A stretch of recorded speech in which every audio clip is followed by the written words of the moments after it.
دعا کر لیں، اللہ تعالیٰ اس میں ہمیں اخلاص اور قبولیت نصیب فرمائے۔ اللہم صلی علی سیدنا محمد وعلی آل سیدنا محمد وبارک وسلم۔ اللہم یسر ولا تعسر وتمم بالخیر۔ اللہم یسر ولا تعسر وتمم بالخیر۔ اللہم یسر ولا تعسر وتمم بالخیر۔ وصلی اللہ علی حبیبہ محمد وعلی آلہ واصحابہ اجمعین برحمتک یا ارحم الراحمین۔ ایک بات جو یہاں بتانے کی ہے کہ بعض دفعے یتیم بالغ ہونے کے بعد بھی ان میں صلاحیت اور اہلیت پیدا نہیں ہوتی کہ وہ اپنے مال کو سنبھال سکیں، تو امام ابو حنیفہ کے ہاں 7 سال تک انتظار کیا جا سکتا ہے۔ اس کے بعد ہر حال میں یہ ان کی جو دولت اور مال ہے ان کو لوٹانا پڑے گا۔ امام ابو یوسف، امام شافعی اور امام محمد کے نزدیک ان کو مال لوٹانے سے پہلے ان کی صلاحیت اور اہلیت کا ہونا ہر حال میں ضروری ہے، خاص 7 سال گزر جائیں۔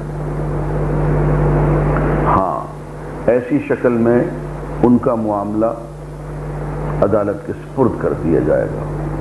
قاضی شرعی جو ہے وہ فیصلہ کرے گا کہ یہ اہل ہیں یا نہیں، جائیداد ان کو دی جائے یا نہ دی جائے، اور اگر ثابت ہو جائے کہ وہ ذہنی طور پہ اہل نہیں ہے وہ یتیم مال کو سنبھالنے کا، تو یہ عدالت کے بس میں ہے کہ وہ جس طرح سے چاہے اس مال کی نگرانی، اس کی حفاظت اور آہستہ آہستہ یتیم کی سپرد کرنے کا کیا بندوبست کرے، یہ پھر قاضی پہ ہوگا۔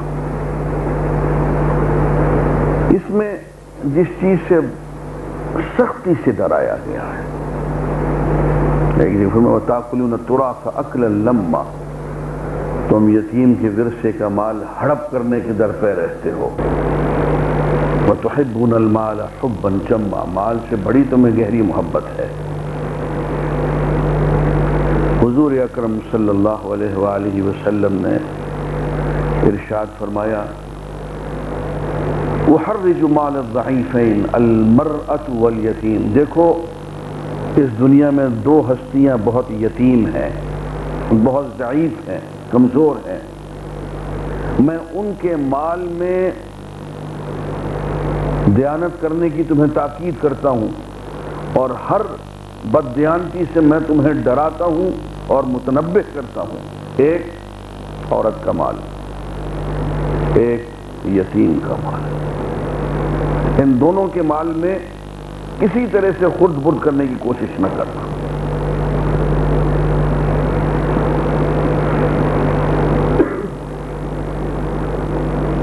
اس کے بعد عزیزان گرامی قانون وراثت پہ گفتگو شروع ہوتی ہے، اور یہ چونکہ میں نے عرض کیا تھا کہ عبادات کا معاملہ تو اللہ تعالیٰ کہتے ہیں میرے نبی سے سیکھ لو، نماز کیسے پڑھنی ہے، نماز پڑھو، کیسے پڑھنی ہے میرے نبی سے سیکھ لو، روزہ کیسے رکھنا ہے میرے نبی سے سیکھ لو، حج کیسے کرنا ہے میرے نبی سے سیکھ لو۔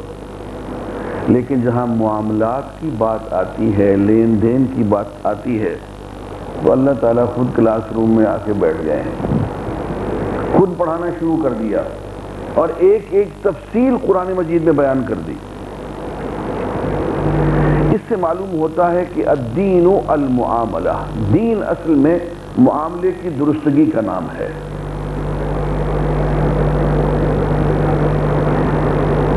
فرمایا للرجال نصیب مما ترک الوالدان والاقربون، مردوں کے لیے اس مال میں حصہ ہے جو ماں باپ اور رشتہ داروں نے چھوڑا۔ وللنساء نصیب مما ترک الوالدان والاقربون، اور عورتوں کے لیے بھی حصہ ہے اس مال میں سے جو اس کے والدین اور رشتہ داروں نے چھوڑا.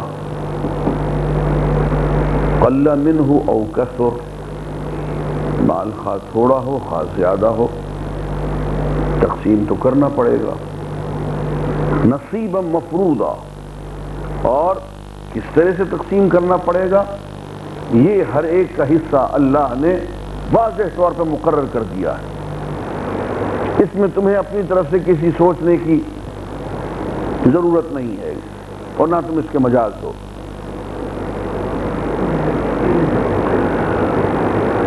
عزیزان گرامی، اس ایک آیت میں اللہ نے 5 حکم دے دیے ہیں. پہلا حکم یہ کہ وراثت میں مرد ہی نہیں عورتیں بھی شریک ہیں. دوسرا حکم یہ کہ مال ہر حال میں تقسیم کرنا ہے، خواہ زیادہ ہو خواہ تھوڑا ہو. تیسرا حکم یہ ہے کہ مال وراثت کا خواہ جس قسم کا بھی ہو، جائیداد منقولہ ہو غیر منقولہ ہو، سب کو تقسیم کرنا. اور چوتھا یہ کہ میراث کا حق اس وقت بنتا ہے، وراثت اس وقت دی جا سکتی ہے جبکہ مورث صاحب جائیداد واقعتاً مر چکا ہو.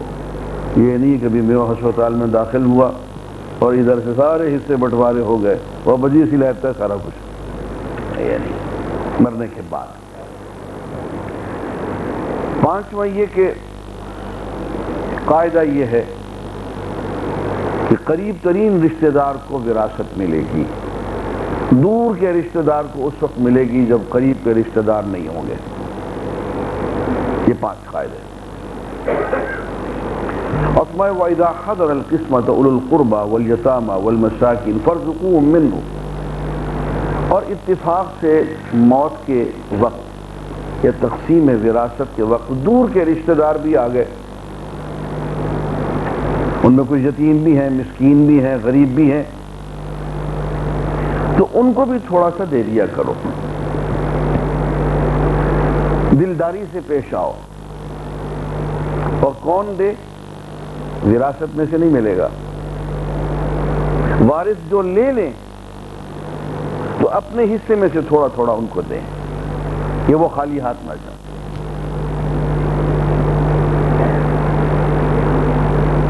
اور ان کے ساتھ دلداری کے ساتھ پیش آئیں، مروت سے پیش آئیں. ایسا نہ ہو کہ تقسیم وراثت کے موقع پہ پتہ چلے کہ بس جوتیوں میں دال بٹ رہی ہے. نہیں، خیر چشمی کے ساتھ، بہت مروت کے ساتھ. وَلْيَخْشَ الَّذِينَ لَوْ تَرَكُوا مِنْ خَلْفِهِمْ ذُرِّيَّةً ضِعَافًا خَافُوا عَلَيْهِمْ فَلْيَتَّقُوا اللَّهَ وَلْيَقُولُوا قَوْلًا شَدِيدًا. لوگوں کو اس بات کا خیال کر کے ڈرنا چاہیے کہ اگر وہ خود اپنے پیچھے بے بس اولاد چھوڑتے تو مرتے وقت انہیں اپنے بچوں کے حق میں کیسے کچھ اندیشے لاحق ہوتے. بس چاہیے کہ وہ خدا کا خوف کریں اور سیدھی سچائی اور راستے کی بات کریں. وہ لوگ جو وراثت کی تقسیم میں جن کو معتبر بنا دیا گیا ہے وہ اس بات کا خیال کریں کہ یہ تو کسی اور کی وراثت تقسیم ہو رہی ہے، ہو سکتا ہے کہ وہ کل مر جائیں اور ان کے بچے ان کے مال کے وارث ہو رہے ہوں. تو اللہ سے ڈرنا چاہیے اور وراثت کی تقسیم میں بالکل سیدھی صاف اور سچی بات کرنی چاہیے. اپنے رشتہ داری کا، دوستی کا، قربت کا کوئی لحاظ نہیں کرنا چاہیے.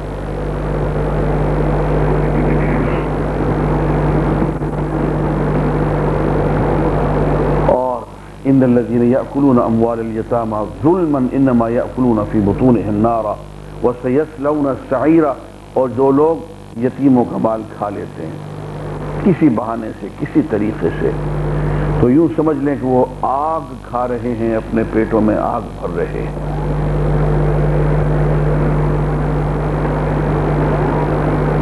وَسَيَصْلَوْنَ سَعِيرًا. اور اس بھڑکتی ہوئی آگ میں ان کو ڈالا جائے گا. یوصیکم اللہ، اللہ تمہیں وصیت کرتا ہے. فی اولادکم، تمہاری اولاد کے بارے میں، کہ جب تم مر جاؤ تو تمہاری اولاد کو تمہارا ترکہ اس طرح سے ملنا چاہیے۔ نمبر 1، پہلا قاعدہ، للذکر مثل حظ الانثیین، مرد کے لیے 2 عورتوں کے برابر حصہ، خاتون کا حصہ نصف اور مرد کا حصہ پورا۔ عزیزان گرامی، یہاں ایک بات سمجھنے کی کوشش کریں، جس وقت یہ قانون آیا ہے اس وقت عورت، لڑکی جائیداد میں وارث نہیں ہوتی، جائیداد پوری کی پوری لڑکوں کو دی جاتی تھی، اس لیے کہ قبیلے کی طاقت جو ہے وہ لڑکا ہوتا تھا۔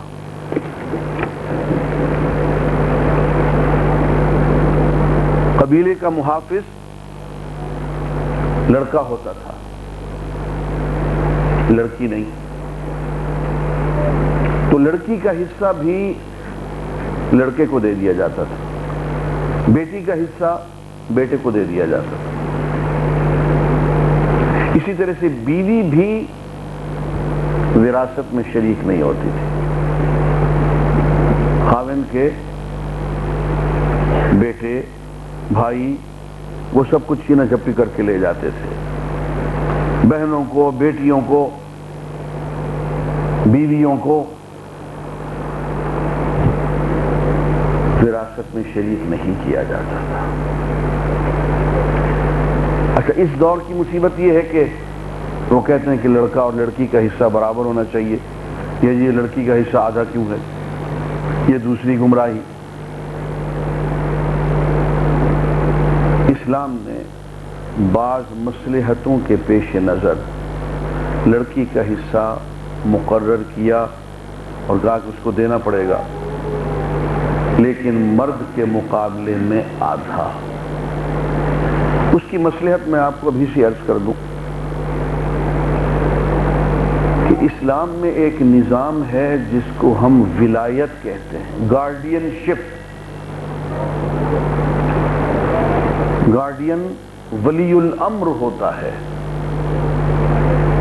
ولی الامر ذمہ دار ہوتا ہے خاتون کے نان نفقے کا، اس کی ہر ضرورت کا۔